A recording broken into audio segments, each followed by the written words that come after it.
Hello guys, ഇന്ന് നമ്മൾ RGHSൻ്റെ BSc nursing first semester physiology mark ഡിസ്ട്രിബ്യൂഷനാണ് നോക്കുന്നത്.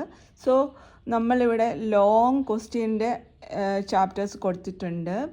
First one unit 2 respiratory system, unit 3 digestive system, unit 8 muscular skeleton system, unit 11 nerve system. ഇതിനകത്ത് ഈ ഇത്രയും ചാപ്റ്റേഴ്സിനകത്തിൽ ഏതെങ്കിലും ഒരെണ്ണം 10 മാർക്കിന് ചോദിക്കും, മസ്റ്റാണ്. അടുത്ത നമ്മൾ 5 മാർക്ക് ഷോർട്ട് ക്വസ്റ്റ്യൻസ് ആണ് നോക്കുന്നത്.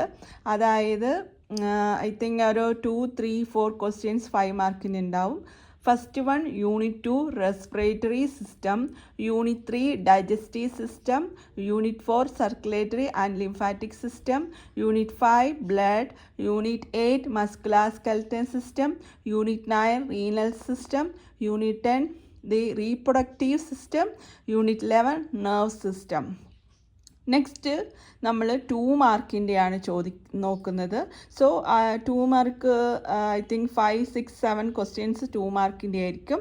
സോ ഇതിനകത്ത് unit 6 endocrinal system, unit 7 sensory organ, unit 9 renal system, unit 10 reproductive system, unit 11 nerve system. Next നമ്മൾ 1 മാർക്കിൻ്റെ 5 ക്വസ്റ്റ്യൻസ് വരുന്നത്, അതായത് 8, 9, 10, 11, 12, 13, 14, അതായത് 7 or 6 ക്വസ്റ്റ്യൻസ് 1 മാർക്കിൻ്റെ ഉണ്ടാവും. General physiology basic concept. Next unit 4 circulatory and lymphatic system, unit 5 blood, unit 9 renal system, unit 10 the reproductive system, unit 11 nerve system. General physiology കൺസെപ്റ്റിനകത്തിൽ 2 questions എന്തായാലും ഉണ്ടായിരിക്കും. നെക്സ്റ്റ് നമ്മൾ നോക്കുന്നത് മോസ്റ്റ് ഇമ്പോർട്ടൻ്റ് ആയ ക്വസ്റ്റ്യൻസ്. ഇതിൽ നിന്നല്ലാണ്ട് വേറെ എവിടുന്നും നമുക്ക് ക്വസ്റ്റ്യൻസ് വരത്തില്ല.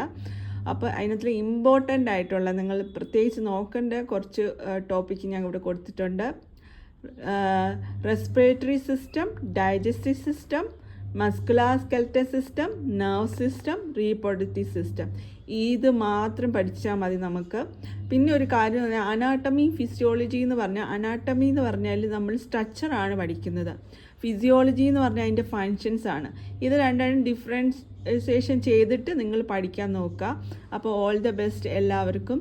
നല്ലപോലെ പഠിച്ച് ഇനി ടൈമൊന്നും വേസ്റ്റ് ചെയ്യാതെ നല്ലപോലെ ടൈം ടേബിളൊക്കെ ഉണ്ടാക്കി പഠിക്കുക. അപ്പം അടുത്ത മാസം എന്തായാലും എക്സാം ഉണ്ടാവും. സോ ഓൾ ദ ബെസ്റ്റ് കേട്ടോ. God bless you all. Please like and subscribe.